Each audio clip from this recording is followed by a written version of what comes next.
জানিয়ে দেব সর্বশেষ আপডেট বাংলা সংবাদ। শুরুতেই জানিয়ে দেব একটি ভয়ঙ্কর গুরুত্বপূর্ণ সংবাদ। রূপপুর পারমাণবিক বিদ্যুৎ প্রকল্প থেকে $500 কোটি আত্মসাতের অভিযোগে শেখ হাসিনার সাথে ফেঁসে যাচ্ছেন বোন শেখ রেহানা ও রেহানার মেয়ে টিউলিপ। গ্লোবাল ডিফেন্স কর্পের প্রতিবেদনে উঠে এসেছে এমন তথ্য, থাকছে বিস্তারিত প্রতিবেদনে। এরপর জানিয়ে দেব দেশের সব প্রতিষ্ঠান ধ্বংস করে গেছে হাসিনার স্বৈরতন্ত্র, কূটনীতিকদের ডক্টর ইউনূস, থাকছে বিস্তারিত প্রতিবেদনে। আরও জানিয়ে দেব সাইফুজ্জামান, আসাদুজ্জামান ও হারুনের বিরুদ্ধে অনুসন্ধানে দুর্নীতি দমন কমিশন দুদক, থাকছে বিস্তারিত প্রতিবেদনে। এবং সবশেষে জানিয়ে দেব হেফাজতের সমাবেশ, গণহত্যার নির্দেশ দিয়েছিল শেখ হাসিনা। গণহত্যার অভিযোগ তদন্তের নির্দেশ, শেখ হাসিনার ফাঁসির দাবি, থাকছে বিস্তারিত প্রতিবেদন। এতক্ষণে শিরোনাম শুনছিলেন, এবার বিস্তারিত। $500 কোটি আত্মসাতের অভিযোগে শেখ হাসিনার সাথে ফেঁসে যাচ্ছেন বোন শেখ রেহানা ও রেহানার মেয়ে টিউলিপ। গ্লোবাল ডিফেন্স কর্পের প্রতিবেদনে উঠে এসেছে এমন তথ্য। প্রতিবেদন থেকে জানা গেছে, রূপপুর পারমাণবিক বিদ্যুৎ কেন্দ্র থেকে $500 কোটি বেশি আত্মসাৎ করেন বাংলাদেশে ক্ষমতাচ্যুত প্রধানমন্ত্রী শেখ হাসিনা।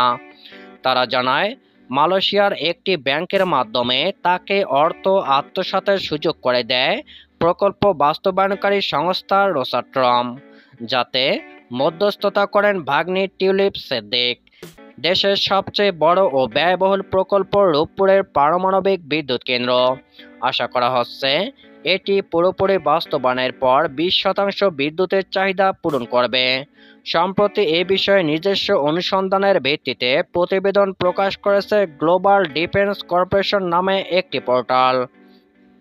এতে বলা হয়, রাশিয়ার সহযোগিতায় বিদ্যুৎ কেন্দ্রটির নির্মাণ খরচ ধরা হয় $1,265 কোটি, প্রয়োজনের তুলনায় যা অনেক বেশি, যাতে মালয়েশিয়ার এক ব্যাংকের মাধ্যমে শেখ হাসিনাকে এই বাজেট থেকে $500 কোটি আত্মসাতের সুযোগ করে দেয় প্রকল্প বাস্তবায়নকারী সংস্থা রোসাট্রম। নিজের ভাগ্নে টিউলিপ সিদ্দিকের মধ্যস্থতায় রাশিয়ার সঙ্গে এই চুক্তি করেন তৎকালীন প্রধানমন্ত্রী শেখ হাসিনা। এই মধ্যস্থতার বিনিময়ে পাচার করা অর্থের 30% পেয়েছেন টিউলিপ, শেখ রেহানা ও পরিবারের কয়েক সদস্য। 2013 সালে রাশিয়ার প্রেসিডেন্ট পুতিনের সঙ্গে শেখ হাসিনার সাক্ষাৎকারের সময় সঙ্গী হয়েছিলেন টিউলিপ সিদ্দিক। গ্লোবাল ডিফেন্স কর্পের দাবি, সে সময় ঢাকা মস্কোর $1 বিলিয়ন চুক্তি অস্ত্র চুক্তির মধ্যস্থতাও করেন তিনি। 2009 সালে প্রসায়া লিমিটেড নামে একটি ভুয়া কোম্পানি চালু করেন টিউলিপ সিদ্দিক, তার মা শেখ রেহানা ও চাচা তৎকালীন প্রধানমন্ত্রীর প্রতিরক্ষা উপদেষ্টা তারিক আহমেদ সিদ্দিক। যুক্তরাষ্ট্র জুমানা ইনভেস্ট নামে একটি কোম্পানি রয়েছে তাদের। গ্লোবাল ডিফেন্স কর্পের অভিযোগ, এই কোম্পানির মাধ্যমেই বিভিন্ন দেশের অফশোর অ্যাকাউন্টে অর্থ পাচার করতেন Sheikh Hasina. Global defence corp নামে পোর্টালটি চালু হয় 2018 সালে। বিভিন্ন দেশের সামরিক ও প্রতিরক্ষা খাতে দুর্নীতির অনুসন্ধান করে থাকে তারা। বিশেষ করে চীন ও রাশিয়ার সামরিক শক্তির বিস্তার রোধে পশ্চিমার ঢাল হয়ে কাজ করে এটি। ব্যাপক সংস্কারের মাধ্যমে অবাধ, নিরপেক্ষ ও অংশগ্রহণমূলক নির্বাচন আয়োজনে কাজ করার প্রতিশ্রুতি দিয়ে এই যাত্রায় আন্তর্জাতিক সম্প্রদায়ের পূর্ণ সমর্থন চেয়েছেন বাংলাদেশের অন্তর্বর্তীকালীন সরকারের প্রধান উপদেষ্টা মোহাম্মদ ইউনূস।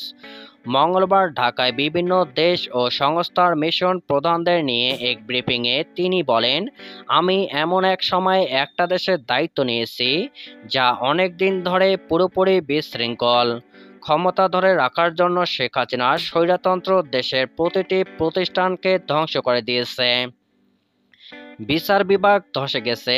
1.5 দশক ধরে ভয়াবহ দমন পীড়নের মাধ্যমে গণতান্ত্রিক অধিকার দমন করা হয়েছে। নির্লজ্জভাবে নির্বাচনের কারচুপি করা হয়েছে। তরুণ প্রজন্ম ভোটাধিকার প্রয়োগ ছাড়াই বেড়ে উঠেছে। রাজনৈতিক মদদে ব্যাংকগুলো ডাকাতি করা হয়েছে। ক্ষমতার অপব্যবহার করে রাষ্ট্রীয় কোষাগার লুট করা হয়েছে।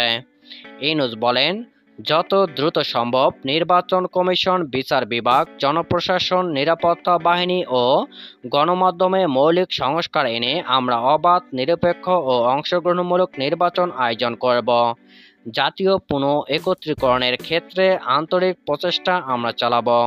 সামষ্টিক অর্থনীতি স্থিতিশীলতা ও টেকসই প্রবৃদ্ধির ধারা ফেরাতে জোরালো ও সুদূর প্রয়াসী সংস্কার উপর জোর দেন ইউনূস। তিনি বলেন, তার সরকার দুর্নীতি ও অব্যবস্থাপনা রোধ করে সুশাসন প্রতিষ্ঠায় অগ্রাধিকার দেবে। আন্তর্জাতিক আইন ও আন্তর্জাতিক মানবাধিকার আইনের আওতায় সব ধরনের বাধ্যবাধকতা বাংলাদেশ মেনে চলবে বলেও কূটনীতিকদের সামনে অঙ্গীকার করেন প্রধান উপদেষ্টা। যুক্তরাষ্ট্র, ভারত, চীন ও রাশিয়া সহ 50 জনের বেশি কূটনীতিক এ ব্রিফিংয়ে উপস্থিত ছিলেন বলে প্রধান উপদেষ্টার প্রেস সচিব শফিকুল আলম জানান। ছাত্র জনতার প্রবল আন্দোলনে গত 5 আগস্ট প্রধানমন্ত্রীর পদ থেকে ভারতে পালিয়ে যান শেখ হাসিনা, আর এর মধ্য দিয়ে আওয়ামী লীগের টানা 15 বছরের শাসনের অবসান ঘটে। আন্দোলনকারী শিক্ষার্থীদের দাবির মুখে শান্তিতে নোবেলজয়ী মোহাম্মদ ইউনূসের নেতৃত্বে অন্তর্বর্তীকালীন সরকার বাংলাদেশের দায়িত্ব নেন। নির্বাচনের জন্য সুনির্দিষ্ট কোনো দিনক্ষণ ঘোষণা না করে শিক্ষার্থীদের দাবি অনুযায়ী রাষ্ট্রের বিভিন্ন পর্যায়ে সংস্কারে জোর দিচ্ছে এ সরকার। সাবেক ভূমিমন্ত্রী সাইফুজ্জামান চৌধুরী জাবেদ, সাবেক ডিএমপি কমিশনার আসাদুজ্জামান মিয়া, ডিএমপির সাবেক ডিবি প্রধান মোহাম্মদ হারুনুর রশিদের বিরুদ্ধে অনুসন্ধানে নেমেছে দুর্নীতি দমন কমিশন দুদক। রোববার দুদক সচিব খোরশেদা ইয়াসমিন এ তথ্য জানিয়েছেন। কোটা সংস্কারের দাবিতে শুরু হওয়া আন্দোলনে গত 16 জুলাই থেকে 11 আগস্টের মধ্যে জেলায় জেলায় সহিংসতায় মাত্র 3 সপ্তাহে কয়েকশো মানুষের প্রাণহানির তথ্য আসে। আগস্টের শুরুতে বৈষম্যবিরোধী ছাত্র আন্দোলন থেকে সরকার পতনের আন্দোলনের রূপ নেয়। গত 5 আগস্ট আন্দোলনকারীদের ঢাকামুখী লং মার্চের মুখে শেখ হাসিনা প্রধানমন্ত্রীর পদ থেকে ছেড়ে ভারতে চলে যান। এরপর তার সরকারের সময়ে মন্ত্রী, এমপি এবং সরকারি কর্মকর্তাদের দুর্নীতি ও অর্থ পাচারের তথ্য বেরিয়ে আসতে শুরু করে। ইতিমধ্যেই বেশ কয়েকজনের ব্যাংক হিসাব জব্দ করা হয়েছে। শেখ হাসিনা সরকারের প্রভাবশালী একাধিক ব্যক্তিকে গ্রেপ্তারও করা হয়েছে, যারা বর্তমানে রিমান্ডে রয়েছেন। গত বুধবার রাতে রাজধানীর খিলক্ষেত থানার নিকুঞ্জ আবাসিক এলাকা থেকে আত্মগোপনে থাকা অবস্থায় সাবেক ডেপুটি স্পিকার শামসুল হক টুকু, সাবেক ডাক, টেলিযোগাযোগ ও তথ্য প্রযুক্তি প্রতিমন্ত্রী জুনাইদ আহমেদ পলক এবং ছাত্রলীগ ঢাকা বিশ্ববিদ্যালয়ের সাধারণ শাখার সাধারণ সম্পাদক হাসান সৈকতকে গ্রেপ্তার করা হয়। পরে তাদেরকে রাজধানী মিল্টো রোডে ডিবি কার্যালয়ে নেওয়া হয়। পরদিন বৃহস্পতিবার বেলা 4:15টার দিকে ঢাকা মেট্রোপলিটন ম্যাজিস্ট্রেট রাশিদুল আলমের আদালত তাদের 10 দিনের রিমান্ড মঞ্জুর করেন। এর আগে গত মঙ্গলবার সাবেক প্রধানমন্ত্রী শেখ হাসিনার বেসরকারি শিল্প ও বিনিয়োগ উপদেষ্টা সালমান এফ রহমান ও সাবেক আইনমন্ত্রী আনিসুল হককে গ্রেপ্তার করা হয়। পরদিন বুধবার তাদের 10 দিনের রিমান্ড মঞ্জুর করে আদালত। 11 বছর আগে ঢাকার মতিঝিলে হেফাজতের সমাবেশে গণহত্যার অভিযোগে তখনকার প্রধানমন্ত্রী শেখ হাসিনা সহ 34 জনের বিরুদ্ধে মামলার আবেদনের তদন্তের নির্দেশ দিয়েছে আদালত। ঢাকা মহানগর হাকিম জাকি আল ফারাবী রোববার আবেদনকারীদের জবানবন্দি শুনে মতিঝিল থানার ওসিকে ওই অভিযোগ তদন্তের নির্দেশ দেন। বাংলাদেশ পিপলস পার্টির চেয়ারম্যান বাবুল সরদার চাকারি এদিন মামলার ওই আবেদন করেন।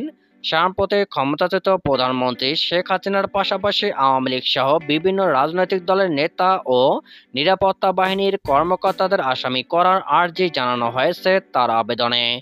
সাবেক স্বরাষ্ট্রমন্ত্রী আসাদুজ্জামান খান কামাল, সাবেক মন্ত্রী রাশেদ খান মেনন, সাবেক মন্ত্রী হাসানুল হক ইনু, সাবেক আইজিপি বেনজির আহমেদ, আওয়ামী লীগের যুগ্ম সাধারণ সম্পাদক মাহবুবুল আলম হানিফ, তৎকালীন আইজিপি হাসান মাহমুদ খন্দকার, তৎকালীন র্যাবের প্রধান একেএম শহীদুল হক, তৎকালীন ডিসি বিপ্লব কুমার সরকার, মতিঝিল থানার তৎকালীন ওসি ওমর ফারুক, সাবেক ওয়ার্ড কাউন্সিলর মনসুর আহমেদ, মতিঝিল থানা ছাত্রলীগের সভাপতি মাহবুবুল আলম হিরণের নামে রয়েছে ওই তালিকায়।